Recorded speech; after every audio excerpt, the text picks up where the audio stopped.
If there is one thing that VR certainly does better than typical gaming or computer use, it's immersion. I mean, it makes sense. With a VR headset on, you have screens strapped to your face, there's no outside distractions, and you have things like head tracking as well as hands to move around in a virtual space. Instead of moving a mouse to aim like in Half-Life 2, you have to physically move your body to do just about anything in-game. And that's great. In fact, I'd argue that something like Half-Life Alyx is one of the most immersive video games ever made. But there's a way to make that even better. What if I told you there's a way to feel everything that happens in Half-Life Alyx? And no, I'm not talking about feeling the emotions. I'm talking about feeling the game. If a headcrab jumps at your face, you feel it. If you get shot by a combine soldier in the chest or back, you feel it. And when you unload your shotgun on an enemy, the recoil travels up your arms and your shoulder.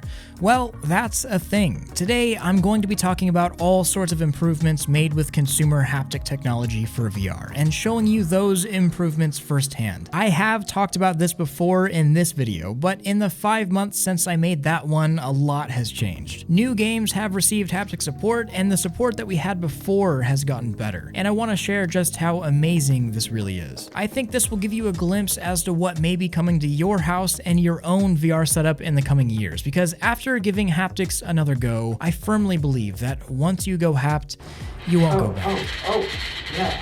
First, before I touch on the true spectacle that is haptic feedback Half-Life Alyx, I want to show a few games or applications that have made a significant improvement in terms of haptic support. The actual hardware hasn't changed all too much since I originally covered this Bhaptics setup, which is comprised of a vest, feet motors, arm haptics, and a replacement facial interface that allows you to feel things on your face. The sad part about haptics is that developers don't have much of an incentive to really implement haptic support at all. There aren't many people that own haptic suits, so unless a developer is just massively passionate about VR and haptics, it's almost a waste of money and development resources to implement a feature that 1% of your audience will use. So when a game does have haptic support, it's kind of a big deal. One game that does this particularly well is Tower Tag. It's a multiplayer shooter where the objective is to control as much of the map as possible and eliminate your enemies. The interesting thing here in this game is that body movement is the only way that you can move and avoid your enemy's shots. Needless to say, it gets hectic at times. But the game supports haptics, and believe it or not, I became a better player with it. Now, instead of just relying on audio-visual cues as to where my opponents were, I can actually feel my opponents the second I took damage. Now, against very good opponents, this likely wouldn't do me any good.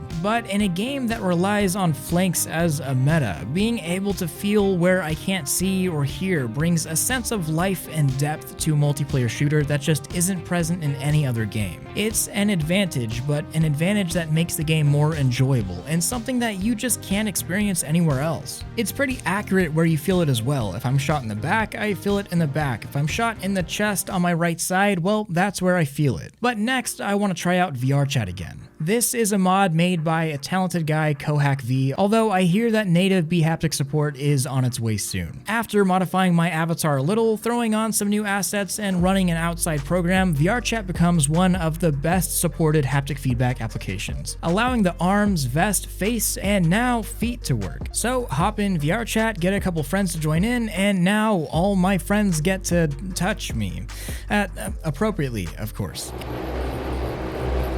And I get free full body massages. And this does bring up something really special to social VR, in a time where I honestly haven't hung out with friends IRL in months because, well, we all live far away from each other, and the current world events make giving hugs in public and traveling not such a cool thing to do. Giving and receiving hugs in VRchat and actually feeling them is a feeling that I don't think the human brain was meant to register. I see my friends, I hear them, but as I'm hugging the air in real life, I feel my friends. I think my own lack of social interaction this year makes this whole situation a lot sweeter and more important than it actually is, but it's still an incredible feeling. Plus, getting people to give me back massages and feet massages in virtual reality has to be one of the most ridiculous yet satisfying things that I've ever done in VR. But now for the game that shocked me. Not literally, I mean, these are just vibration motors in this thing, but in terms of how much better the game got while using haptic feedback.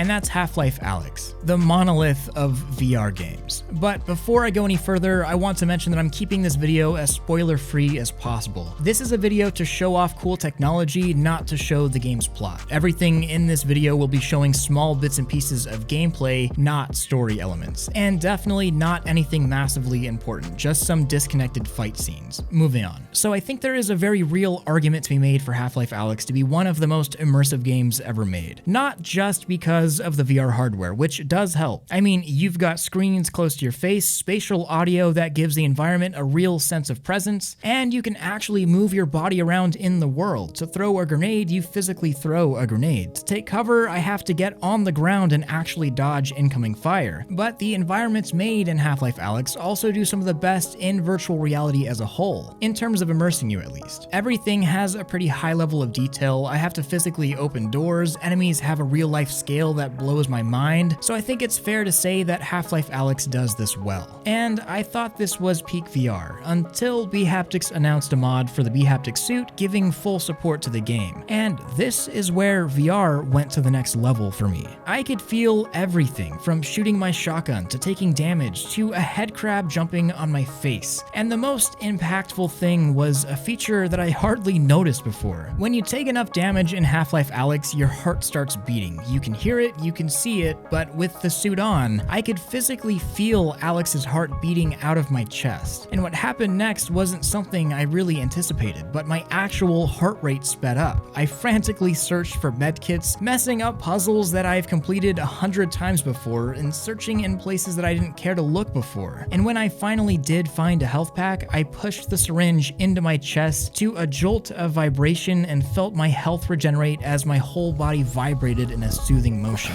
And I physically became calmer. I don't think I've ever been so immersed in a game before. I have had my heart rate increase, I have been frantic in game, but to forget reality to the extent that I did here blows my mind. And this is coming from someone that has literally spent thousands of hours in VR. It's a sad thing, but a lot of the things that happen in VR don't quite wow me as much as they did 2 or 3 years ago. But this, on the other hand, made me sit back and realize that this is something different. Haptics aren't really at a point where any consumer can just go out and buy them. I mean, you can, but they're really expensive. And it's already hard for me to get people to spend hundreds of dollars on VR itself, even though it's awesome, let alone hundreds more on an add-on device that only works in certain games, and even at that point requires mods or adjustments just to get working properly. But this experience in Half-Life Alyx and the social experience in VRchat that presents tons of potential, if you know what I mean, leave Haptics, and specifically the only real comprehensive suit that we have now as consumers, a much larger open door than before. The last time I covered Bhaptics, it wasn't this good, and it's getting better, and more games are getting support, and it's only a matter of time before all big games have haptic support. And I gotta say, if there is haptic support, the experience playing those games with haptics on is so much better that I don't want to go back. Half-Life Alyx now feels flat and disconnected from my body, almost like playing a game without audio whenever I don't have it on. I don't care if I get shot, and pumping myself with a health syringe becomes just as mundane as it ever was. This sounds crazy considering what I previously said, that Half-Life Alyx is one of the most immersive games out there, but this showed me that you can take it a step further, and that step looks a lot more like a giant leap. A leap towards the VR that we all imagine. Of course, I think haptics like this have a long, long way to go. And I also think that now is a good time to mention that if you expect something like a Bhaptics vest and arms and legs to emulate what actual touch feels like, you'll be severely disappointed. The vest and its other pieces are made of a bunch of little vibration motors, and while there are quite a few of them all over your body, it's important to remember that they are just vibration motors, not some magical central nervous system trigger. So while where you feel the haptics is pretty precise, it does take a little suspension of disbelief to tie in what you expect to feel and what you actually feel. In something like VRchat, I gotta be honest, that takes a little bit of getting used to. It can feel like you're just vibrating everywhere, but take those same sensations and put yourself in a stressful environment like running for your life in Half-Life, or getting a little closer to someone you like in VRchat. and you do tend to forget that these are just vibration motors, and you can make the connection between what you're seeing and what you're feeling. The future of VR certainly will be haptics eventually. It's a no-brainer. I think there will be times where haptics are totally unnecessary though, and if anything will only get in the way, especially considering how much work it is to actually get suited up. But once the prices get cheap enough and the demand gets high enough, and there are enough good games that support haptics, suiting up to play your favorite game may just be something you do sooner than you think. This is all still pretty beta, and it's not perfect, but this little slice of VR showed me that even taking existing games that I know inside and out, and I think are already great, can be pushed to the limit and can be experienced in totally different ways that make it objectively better. Plus, I do hear that more games are getting B-haptic support soon. I can't specifically say which ones,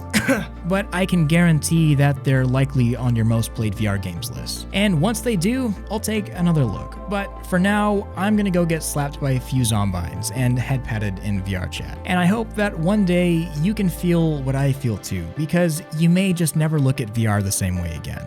I will be streaming today using the Haptics suit, so if you want to see what it's like, come on by and check it out. I'd love to see your beautiful screen name in chat. Also, join in my Discord. We talk about VR stuff nonstop and have huge community meetups quite often in VR. And I want to thank all of my Patreon supporters, especially my Omegas like HCG Randon, Token Engineer, True Killa, Crossalon, Tristan Sloan, Benji, Ronzarelli, Fusion Oak, and Very Evil Shadow. I couldn't do any of this without you. Don't forget to like this video if you loved it, subscribe if you want more of this, and hit that freaking bell if you just can't live without it. Much love, Thrill out.